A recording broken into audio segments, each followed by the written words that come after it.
नमस्कार दोस्तों, स्वागत है आपका हमारे YouTube चैनल लीगल डिक्टा पर। फ्रेंड्स, आज की क्लास में लीगल डिक्टेशन है। याद रखिए, स्टेनोग्राफी में सफलता टैलेंट से नहीं बल्कि आपके रोज के अनुशासन से मिलती है। तो फ्रेंड्स, अपनी लाइफ में आप डिसिप्लिन रहिए और अपनी नोटबुक और पेंसिल लेके तैयार हो जाइए। डिक्टेशन 5 सेकंड बाद स्टार्ट होगी। 5, 4, 3, 2, 1 स्टार्ट। भारतीय न्याय व्यवस्था में किसी भी आपराधिक मामले की कार्यवाही अभियुक्त के व्यक्तिगत आचरण पर आधारित होती है।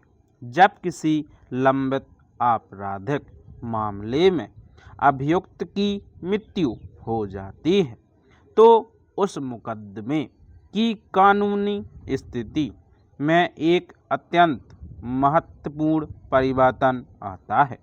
न्याय के सिद्धांतों के अनुसार यह माना जाता है कि एक व्यक्ति के विरुद्ध चल रही दंड प्रक्रिया उसकी मृत्यु के साथ ही समाप्त हो जाती है।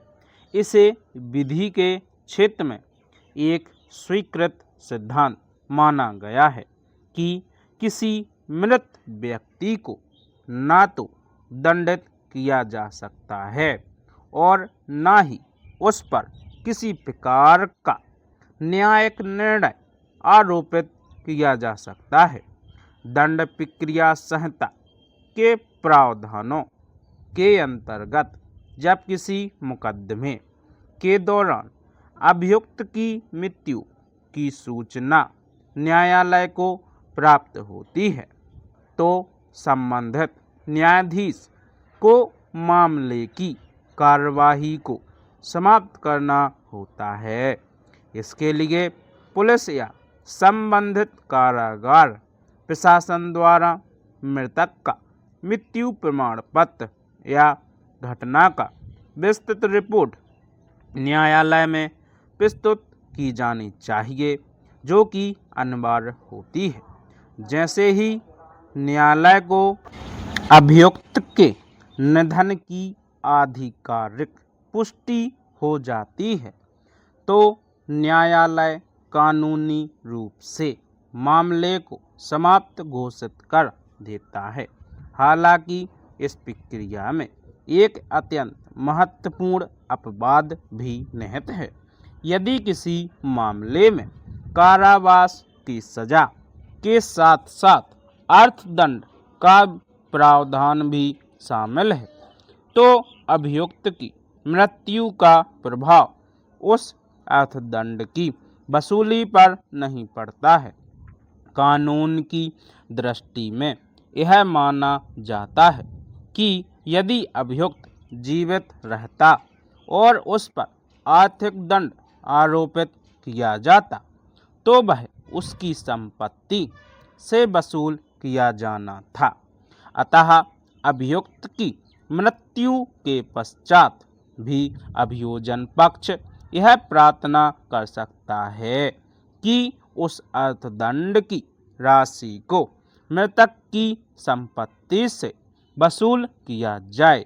यह प्रावधान मुख्य रूप से पीड़ित पक्ष को न्याय दिलाने और अपराध के वित्तीय परिणामों को सुनिश्चित करने के उद्देश्य से बनाया गया है। अतः यह स्पष्ट करना आवश्यक है कि यद्यपि आपराधिक मुकदमा अभियुक्त के निधन के कारण समाप्त हो जाता है, परंतु यदि उसी घटना से संबंधित कोई दीवानी मुकदमा लंबित है तो वह मृतक के कानूनी उत्तराधिकारियों के विरुद्ध जारी रह सकता है। दीवानी अधिकारी संपत्ति से जुड़े होते हैं जो व्यक्ति की मृत्यु के उपरांत उसके वारिसों पर स्थानांतरित हो जाते हैं।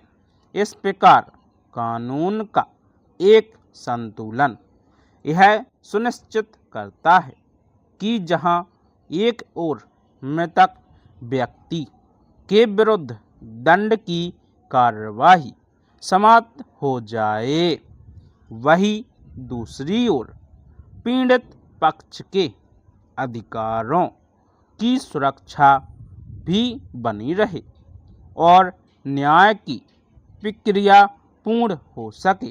Full stop. दोस्तों, ये अपनी लीगल डिक्टेशन कंप्लीट हो गई है।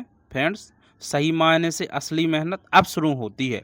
बिना आलस किए इसे तुरंत पढ़ें और टाइप करें। अपनी एक्यूरेसी कितनी रही यह चेक करने के लिए हमारे पीडीएफ को हमारे टेलीग्राम चैनल से डाउनलोड करें और अपने मेटा को चेक करें। फ्रेंड्स, जितनी भी आपकी गलती हो उसमें आप बार बार प्रैक्टिस करें आउटलाइन की, तो वो सुधार हो जाएगी। इसी प्रकार की रोज लीगल डिक्टेशन पाने के लिए हमारे चैनल को सब्सक्राइब करें और यदि हमारी डिक्टेशन पसंद आई हो तो क्लास को लाइक करें और अपने दोस्तों के साथ शेयर करें। चलिए फ्रेंड्स, मिलते हैं नेक्स्ट क्लास में। तब तक के लिए जय हिंद, जय भारत।